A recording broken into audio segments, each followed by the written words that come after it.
யூசுப் அலைஹிஸ்ஸலாமுடைய வரலாறு சில உரைக்காக கொஞ்ச நாளைக்கு முன்னாடி படிக்க வேண்டிய சூழல் வந்துச்சு. அந்த வரலாறு கொஞ்சம் திருப்பி பாருங்களேன். அவங்க வாழ்க்கையில பட்ட எல்லா கஷ்டங்களும் இல்லையா, அவங்க சகோதரர்களால தான் என்ன செய்யப்பட்டாங்க, கிணத்துல தூக்கி வீசப்பட்டாங்க. அவங்க சகோதரர்களால தான் ஒரு அற்ப கிரியத்துக்கு விலை பேசப்பட்டாங்க. சகோதரர்களால தான் வாணிப குழுவோடு அனுப்பப்பட்டு அவங்க ஒரு சந்தையில விலை பேசப்பட்டாங்க. அவங்களோட சகோதரர்களால தான் சந்தையில விலை பேசப்பட்டவங்க அரசவைக்குள்ள போனாங்க. அரசவைக்குள்ள போனதுக்கு அப்புறம் அந்த பெண்ணுடைய சூழ்ச்சி ஏற்படுது, சிறைச்சாலைக்கு வர்றாங்க. பல ஆண்டுகள் சிறைச்சாலை. ஒரு கனவுடைய விளக்கம் 2 பேருக்கு சொல்றாங்க, நினைவுபடுத்த சொல்றாங்க அரசர்ட்ட. அவர் மறந்துடுறாரு, ஷைத்தான் மறக்கடிச்சிடறான். இன்னும் பல ஆண்டுகள் சிறைச்சாலை. அதற்கு பிறகு அரசனுடைய கனவுக்கு விளக்கத்தை சொல்லி மக்களிடத்துல கண்ணியத்தை பெற்று மறுபடியும் அரசவைக்கு வர்றாங்க. அத்துணை ஆண்டுகள் தந்தையை அவங்க பிரிஞ்சுட்டாங்க, அத்துணை ஆண்டுகள் உறவுகளை பிரிஞ்சுட்டாங்க.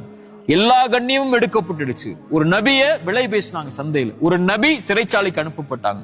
இவ்வளவு சோதனைகளையும் இவ்வளவு வேதனைகளையும் அனுபவிச்சவங்க இறுதி நேரம் வருது, வந்து நிக்கிறாங்க முன்னாடி, மன்னிச்சிருங்கன்னு சொல்லி என்ன வேணாலும் செய்யலாம் யூசுப் அலைஹிஸ்ஸலாம் இல்லையா.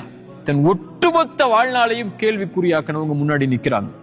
கல்பின் சலீம், சுத்தமான உள்ளம் உள்ளவங்க என்ன முடிவெடுத்தாங்க, லா தஸ்ரீப அலைக்கும் அல்யௌம், உங்க மேல இன்னைக்கு பழி தீர்க்கப்படாதுன்னாங்க இல்லையா.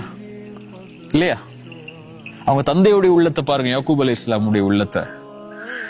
அத்துணை செஞ்சதும் அவங்க பிள்ளைகள் தான் அவங்களுக்கு தெரியும், சகோதரர்கள் தான் தெரியும், அந்த யூசுஃபுடைய சகோதரர்கள் தான் சொல்லி அவங்க தந்தை இடத்துல வந்து கடைசி நேரத்துல எல்லாத்தையும் ஒத்துக்கிட்டு வந்து நிக்கிறாங்க. எங்களை மன்னிச்சிருங்கன்னு சொல்லி ஒரே வார்த்தை சொன்னாங்க, என் பிள்ளைகளே உங்களுக்காக அல்லாஹ்விடத்துல பாவ மன்னிப்பை கேட்பேன்.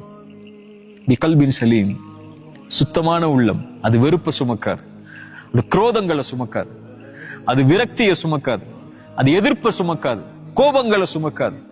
ரசூலுல்லாஹி ஸல்லல்லாஹு அலைஹி வஸல்லம் உள்ளம், மக்காவுடைய வெற்றி, அவ்வளவு அவங்களுடைய வாழ்நாளுடைய எல்லா சோதனைகளுக்கும், கண்ணிய இழப்புக்கும், செல்வ இழப்புக்கும், உறவுகளுடைய பிரிவுக்கும் காரணம் யார்? மக்காவாசிகள். உள்ள நுழையும் போது சொன்னாங்க, இனிமேல் மக்காவுடைய கண்ணியம் பாதுகாக்கப்படாது, குறைஷிகளுடைய தலை வெட்டி வீசப்படும் சொல்லி ஸல்லல்லாஹு அலைஹி வஸல்லம் சொன்னாங்க. அப்படி அல்ல, லா தஸ்ரீப அலைக்குமுல் யௌம் அன்தும் துலகா, இந்த தினம் யார் மேலையும் பழி தீர்க்கப்படாது, நீங்கள் எல்லோரும் விடுதலை செய்யப்படுபவர்கள் என்று ஸல்லல்லாஹு அலைஹி வஸல்லம் சொன்னாங்க.